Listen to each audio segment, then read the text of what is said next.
To understand C.N. Williamson's Set in Silver, you have to start with the idea that identity isn't always something we are born with. Sometimes, it's something we put on like a costume.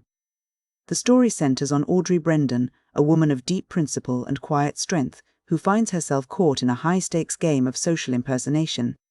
The deception begins with a debt. Audrey's friend, Ellaline Lethbridge, is a spirited young heiress who wants nothing more than to escape the suffocating supervision of her formidable guardian, Sir Lionel Pendragon. Sir Lionel is a man of immense presence, a war hero often referred to as the Dragon because of his commanding and somewhat intimidating authority. Ellaline wants to pursue a romance with a Frenchman named Honoré du Guesclin, but she knows that if Sir Lionel finds out she's running away to be with him, he will never allow it. To solve this, Audrey makes a profound sacrifice.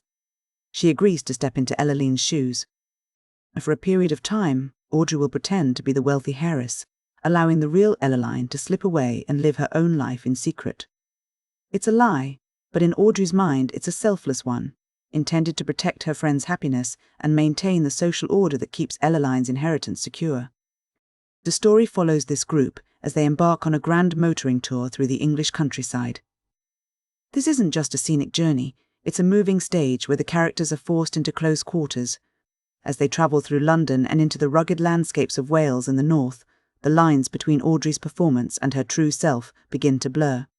She is living a double life, navigating the complex social rules of Sir Lionel's circle while secretly managing the affairs of a woman who isn't actually there.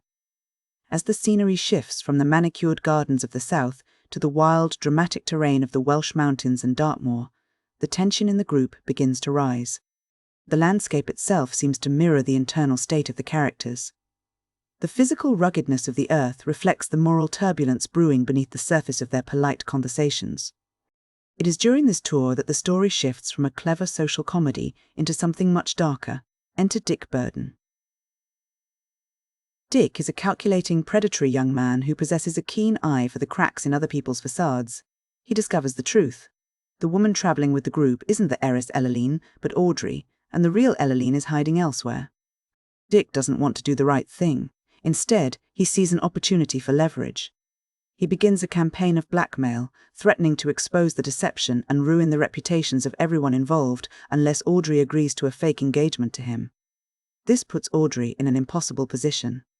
She is already living a lie to protect a friend, and now she is being forced to enter into a second, even more dangerous lie to protect herself and Ellaline from social ruin.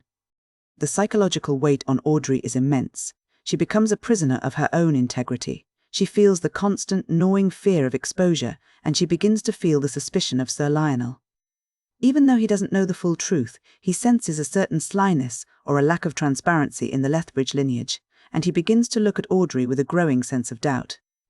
As the group moves through the landscape, Audrey is making increasingly desperate sacrifices to keep the web from unraveling. When she learns that Ellaline's lover, Honoré, is struggling with debts, Audrey sells her most precious possession, a ruby ring given to her by Sir Lionel, to help him. She is giving away pieces of her own life and her own future to maintain a charade that is slowly consuming her. While Audrey is navigating this minefield, other players are moving on the board. Mrs. Centre, a social climber with a sharp eye for status, is working behind the scenes to manipulate Sir Lionel into marriage. She views the people around her not as human beings, but as pawns to be moved in a larger game of social advancement. The tension reaches a breaking point as the group reaches Greyleys Castle. The social masks that everyone has been wearing, the heiress, the ward, the guardian, the suitor, finally begin to shatter. The climax arrives when Dick Burden makes his move to finalize his hold over the group, attempting to force the engagement he has been blackmailing Audrey for. However, the truth has a way of surfacing when the pressure becomes too great. Dick's predatory nature is exposed. It becomes clear to everyone that his actions weren't about justice or protecting social order, but about raw, opportunistic exploitation. The revelation of his blackmail serves as a turning point for the other characters. The truth about Audrey's deception also comes to light, but it doesn't emerge as the scandal the group expected. Instead of being seen as a common liar, Audrey's actions are revealed for what they truly were, acts of profound, selfless protection. She wasn't lying for personal gain or to cause chaos, she was lying to safeguard Ellaline's reputation and to respect Sir Lionel's honour. This realization changes everything. Ellaline is able to find her own version of independence, safely married to Honoré, free from the shadows of her former identity. But the most significant change is in Sir Lionel.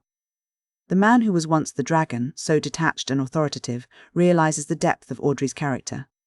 He sees that the woman he thought was a deceptive social player is actually a person of immense integrity and sacrificial love. The story ends with the dissolution of the fraudulent social games. The masks are gone, and what remains is something much more solid. Sir Lionel and Audrey find a genuine connection in the aftermath of the lies. They move toward a romantic union that is built on the truth of who they are, rather than the roles they were expected to play. When we look at Set in Silver, it's interesting to see how Williamson uses the concept of the impersonation to explore the idea of social performance. The book suggests that in the rigid social structures of the early 20th century, people often had to wear masks, the heiress, the ward, the gentleman, just to navigate their daily lives. These roles often obscure a person's true moral core. The novel makes a very specific distinction between different kinds of deception. There is the bad lie, represented by Dick Burden, which is used to exploit, manipulate, and climb the social ladder at the expense of others. Then there is the good lie, represented by Audrey, which is used to protect, to preserve, and to serve a higher moral purpose. The story argues that the morality of a lie isn't just found in the act itself, but in the intent behind it and the cost it takes from the person telling it. There is also a fascinating tension between the old world and the new. You see it in the conflict between Sir Lionel, who represents traditional, established authority and stability, and Dick Burden, who represents the modern, opportunistic energy of a changing society. Sir Lionel is a man of the old guard, but he is capable of growth. Dick is the new kind of predator, one who uses information and social maneuvering rather than traditional status to exert power. The setting plays a massive role in how we experience this struggle. The use of the English landscape, from the rolling hills to the rugged, ancient stones of the coast, isn't just background decoration. It acts as an emotional mirror. When the characters are in a state of moral uncertainty or internal turmoil, the world around them feels vast, untamed, and unpredictable. The physical journey of the motoring tour mirrors the psychological journey of the characters as they move from the safety of social convention into the wilder, more dangerous territory of truth and sacrifice. In the end, Set in Silver is a story about the restoration of truth. It suggests that while social games and deceptions are part of the fabric of society, they are ultimately fragile. They can be shattered by genuine character and selfless action. By the time the characters reach Greylee's castle, the silver of their social facades has been stripped away, leaving behind something much more enduring, the reality of who they actually are.